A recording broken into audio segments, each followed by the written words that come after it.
लोकसभा चुनाव से पहले जेडीयू की नीतीश कुमार को लेकर डिमांड। यूपी के फूलपुर से चुनाव लड़ने की जेडीयू ने क्यों की मांग? 2024 में होने वाले लोकसभा चुनाव की तैयारी में विपक्ष पूरी तरह से जुट गई है।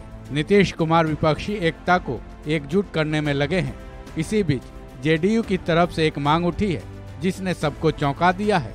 ये मांग जेडीयू के राष्ट्रीय महासचिव धनंजय सिंह ने उठाई है। उन्होंने कहा है कि यूपी के जेडीयू कार्यकर्ताओं की ये मांग है कि बिहार के सीएम नीतीश कुमार यूपी के फूलपुर लोकसभा सीट से चुनाव लड़ें। उनके इस बयान के बाद से कई तरह के कयास लगाए जाने लगे हैं।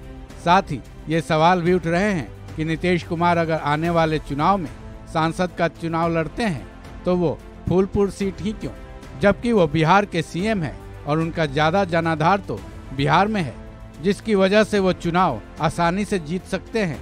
तो सबसे पहले ये जान लीजिए कि यूपी का फूलपुर संसदीय सीट काफी अहम है। इस सीट का देश के पहले पीएम जवाहरलाल नेहरू प्रतिनिधित्व कर चुके हैं।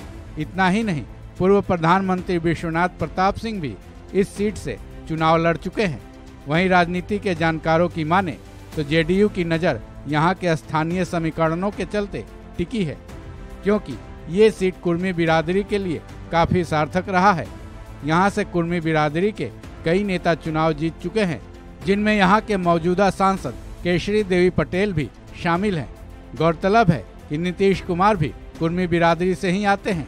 ऐसे में इस जातीय समीकरण की वजह से इस सीट से नीतीश कुमार को लोकसभा चुनाव लड़ाने की जेडीयू कार्यकर्ताओं की मांग चल रही है। हालांकि ऐसा पहली बार नहीं हुआ है। इससे पहले भी नीतीश कुमार का इस सीट से चुनाव लड़ने की अटकलें लगाई जा चुकी हैं।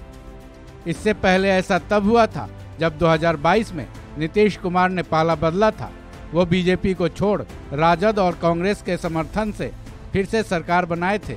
उसके एक महीने के बाद से ही इस तरह के कयास लगाए जाने लगे थे, जब जेडीयू के प्रेसिडेंट ललन सिंह ने दावा किया था कि जब नीतीश कुमार के पास यूपी के 3 सीटों से चुनाव लड़ने का ऑफर था, तब उन्होंने भी फूलपुर लोकसभा सीट को प्राथमिकता दी थी, जिसके बाद दूसरे और तीसरे नंबर पर मिर्जापुर और अंबेडकर नगर रहा। हालांकि उस वक्त जब नीतीश कुमार से इस बारे में सवाल किया गया था, तब उन्होंने इस पूरी अटकलों को सिरे से खारिज कर दिया था और ये कहा था कि उनकी पर्सनली कोई महत्वाकांक्षा नहीं है।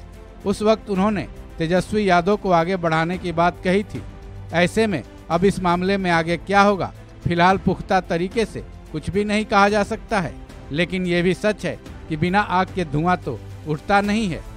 इसका मतलब आग कहीं तो लगी है, जिससे उठा ये धुआं फूलपुर तक पहुंच पाता है या नहीं, ये 2024 में ही मालूम चल पाएगा। इस खबर में बस इतना ही। बाकी के अपडेट्स के लिए बने रहिए वन इंडिया हिंदी के साथ।